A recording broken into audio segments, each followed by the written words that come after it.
বিমলের বুয়ারে তুই দিছস লুচ্চা লুচ্চা জুতা দেবে না জুতা দেবে না তোর মুখের মধ্যে না ছেড়টা মালাই উঠতে দেবো হবে সাংবাদিক করে গুন্ডা গুন্ডা মারা কথা বিমলের বুয়ারে মুখ আবার দেখে বসকে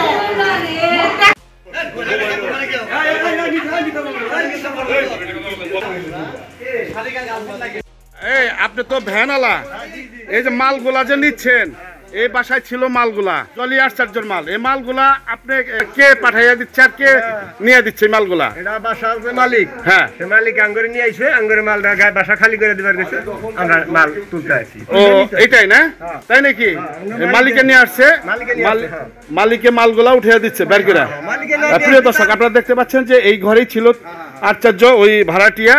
দীর্ঘ 3 বছর যাবত কিন্তু এই ঘরের ভাড়া দেয় না বিধায় দখলের প্রায় চেষ্টা করার পরেই কিন্তু বাড়ির যে মালিক উনি কিন্তু মালগুলা ভ্যান ড্রাইভার লেবার ডেকে কিন্তু মালগুলা আমাদের উপস্থিতিতে ভ্যানওয়ালারা নিয়ে যাচ্ছে, সেই চিত্রে কিন্তু আমি দেখাচ্ছি। এবং ভ্যানের যে চালক তারা কিন্তু এই বর্ণনায় আমাদের কাছে দিয়েছে। তো এই বাসার মালিক? জি, আমি বাসার মালিকের ছেলে। আচ্ছা, নাম কি আপনার? আমার নাম ডাক্তার সন্দীপন সাহা। আপনার বাবার নাম? বাবার নাম নীলকমল সাহা। কারণ কি যে মাল সামানা যে ভ্যানে যাচ্ছে একটু বলেন তো। উনি যার মাল সামানা যাচ্ছে জলি আচার্য, উনি আমাদের বাসায় ভাড়াটিয়া এসে উঠছিলেন 2 বছর আগে। জি, গত প্রায় 1.5 বছর যাবত 2 বছর যাবত উনি ভাড়াও দেন না এবং হচ্ছে বাসায় অবৈধভাবে জোর করে থাকেন। আচ্ছা আচ্ছা। আমরা বিভিন্ন সময় তার কাছ থেকে কবে বাসা ছাড়বে নিয়ে করার পরও সে বহিরাগত নিয়ে বাসার তালা ভেঙে ঢুকে গেছে। আচ্ছা। এবং আমাদেরকে হুমকি ধামকি দিচ্ছে। হ্যাঁ। তো যেহেতু আমরা বাসা এখন পর্যন্ত ওনার কাছে নিরাপদ মনে করতেছি না, উনি গত মাসেও বাসা ছাড়ার কথা বলছেন, এখনো ছাড়েন নাই, যে কারণে আমরা নিজ দায়িত্বে ওনার জিনিসপত্র মালামাল প্যাক করে আমরা নিজেই ওনাকে বাসা থেকে বের করে দিচ্ছি। কোথায় দিচ্ছেন এই মালগুলা, কোথায় পাঠিয়ে দিচ্ছেন? আমরা যথোপযুক্তভাবে সংরক্ষণ করে আপাতত কালীবাড়িতে রাখা হয়েছে। কালীবাড়িতে? জি, কালীবাড়ি।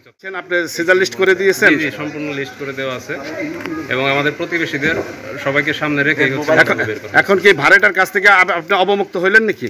জি, আমি আশা করি যে আমি এখন অবমুক্ত হইলাম। রিপুর উপস্থিতিতে যে মালগুলা যে বের করে দিচ্ছে, এই মালগুলা কি সঠিকভাবে ওই মালিকেই তো বের করে দিচ্ছে নাকি? জি, আসসালামু আলাইকুম। আমি রাজীব হাসান দীপু, পূর্বতলা আমার বাসা। তো এই জায়গায় অনেকদিন যাবত শুনছি যে প্রায় 2-3 বছর যাবত এই দাদার মাল, ডাক্তার সাহেবের মালগুলা এসে এই বাসায় অবৈধভাবে সে দখল করে রাখছে এবং কে অনেক লোক সে ধরছে এবং সে কোনোভাবে এটা সুরাহা করতে পারে নাই, বিধায় দখল করছে। ডাক্তার সাহেব এটা সুরাহা করতে পারছে, প্লাস এই মালগুলা বড় কালীবাড়ি থাকবে, উনি ওনার লোকজন নিয়ে এসে এই মালগুলা নিয়ে যাবে। সেটাই ভাড়া ছিল দীর্ঘ 3 বছর যাবত। 2.5 বছর এরকমই ভাড়া না দেওয়ার কারণে মালিক পক্ষ এসে তার মাল সামানা বের করে দিয়েছে এবং নিরাপদ জায়গা যে কালীবাড়ি বড় মন্দিরে, ওখানে যা কালী মন্দিরে যারা দায়িত্বে আছে তাদের দায়িত্বে মাল সামানাগুলো রাখা হবে। এবং পুলিশকে ইনফর্ম করার পরে পুলিশ এসেছে এবং দেখছে পুলিশের সম্মুখে কিন্তু বাড়ির মালিক যিনি উনি বের করে দিচ্ছে। আমি সেই চিত্র কিন্তু দেখাচ্ছি এবং থানার থেকেও কিন্তু আইনশৃঙ্খলা বাহিনীর লোকজন এসেছে এবং তারাও কিন্তু দেখতে পাচ্ছে যে বাসার মালিকের যেহেতু বের করে দিচ্ছে, এখানে আসলে সাংবাদিকদের আসলে কি করার আছে সেই বিষয়টা কিন্তু দেখাচ্ছে যে ইনি কিন্তু বাসার মালিক, ওনারাই কিন্তু মাল সামানা বের করে দিচ্ছে। মাল সামানা যে আপনারা বের করে দিচ্ছেন এর কারণটা কি একটু বলবেন, যেহেতু আপনারা বাসার মালিক? 1 তারিখে উঠার কথা, সে 17 তারিখে আমরা বলেছি, সে 13 দিন সময় নিছে যে ঠিক আছে আমরা উঠে যাব 1 তারিখে, কোনো খবর নাই। আজকে বলতেছে আমাদের আরো সময় দিন। আমাদের সম্ভব না, আমরা থাকি অন্যের বাসায়, হোটেলে খাই, বাসায় ঢুকতে পারি না ওর ভয়ঙ্কর আচরণে। তাই তার প্ল্যানটা কি ছিল? তার প্ল্যানটা কি ছিল এখানে থেকে? আমার মনে হয় যে বাসা দখল করার পায়তারা ছিল এই মহিলাটার। হ্যাঁ। মহিলাটার নাম কি?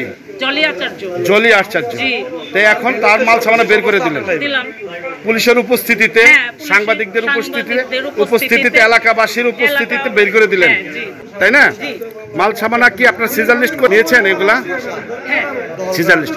প্রিয় দর্শক, সিজার লিস্ট করে কিন্তু মাল সামানা বড় কালীবাড়ি মন্দিরে রাখা হবে এই মুহূর্তে বলছিলেন কিন্তু বাসার মালিক। বাবু, এই বাসাটা তো আপনার? হ্যাঁ, আপনি তো নিজে থেকে বের করে দিলেন? হ্যাঁ হ্যাঁ বলেন। 1 বছর যাবত ভাড়া দেয়, 1.5 বছর যাবত ভাড়া দেয় না? ভাড়া দেয় না, তারে আপনি 1.5 বছর যাবত কি করতেছি, ভাড়া না দেয়। হ্যাঁ তারে নোটিশ দিতেছি, মুখে বলছি, নোটিশ দিতেছি, থানায় জানাইছি।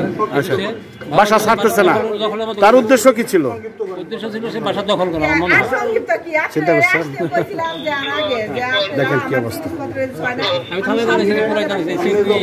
আর অসহায় একবার। তারা বাড়াইটা থাকে, বাসায় উঠতে পারতেছে না। আমরা অন্য জায়গায় থাকি। আমার কাছে অভিযোগ আছে, আমি তো কই পারছি এটা কি আপনি শুনেন? জি জি, কথা বলতে পারি, আপনি যদি গেলে কাগজ কলমে আসেন, সেই ক্ষেত্রে আমরা আসতে পারি। থানায় ওরা তো দুজনে দিয়ে আপনারা দুজনে দেখে গেছি আমি সামনে।